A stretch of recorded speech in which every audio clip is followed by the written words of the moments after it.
त्यागेनैक्यमृतत्वमानुजां परिणनाथम् एकं गुहायामि प्राजनायद्यतया विदन्ते वेदान्तविज्ञानपुनिकितार्थाः संन्यासयोगद्यतेषु तत्त्वां ते ब्रह्मलोके तु परां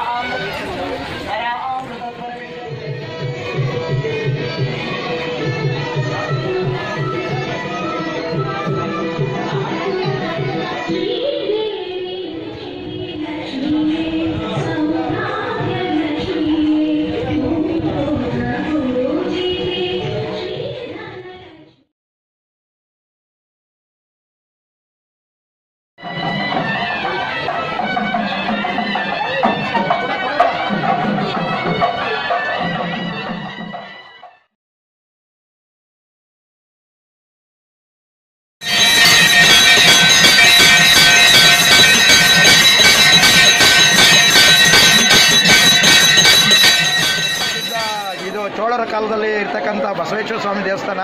ಇಲ್ಲಿ 50,000 ಗಂಟೆಗಳಿದ್ದು ಇಲ್ಲಿ ಒಂದೊಂದು ಗಂಟೆಗಳದ್ದು ಒಂದೊಂದು ಅವರ ಆಸೆ ಈಡೇರ್ತಿದೆ, ಭಕ್ತರುಗಳು ಆಸೆ ಈಡೇರ್ತಿದೆ. ಆದ್ದರಿಂದ ಇಲ್ಲಿ 50,000 ಗಂಟೆಗಳು ಬಂದು ಗಂಟೆಗಳು ಕಟ್ಟಿ ಹೋಗ್ತಾ ಇದ್ದಾರೆ ಭಕ್ತಾದಿಗಳು. ಏನು ಪವಾಡ ನಡೆದಿದೆ? ಪವಾಡ ಅವರ ಮನೋಭಿಲಾಷೆ, ಅವರ ಇಷ್ಟಾರ್ಥಗಳು ಸಿದ್ಧಿ ಆಗ್ತಾ ಇದೆ ಇಲ್ಲಿ. ಅದಕ್ಕೋಸ್ಕರ ಇಲ್ಲಿ ಗಂಟೆ ಬಸವಣ್ಣ ಅಂತ ಪ್ರಸಿದ್ಧಿಯಾಗಿದೆ.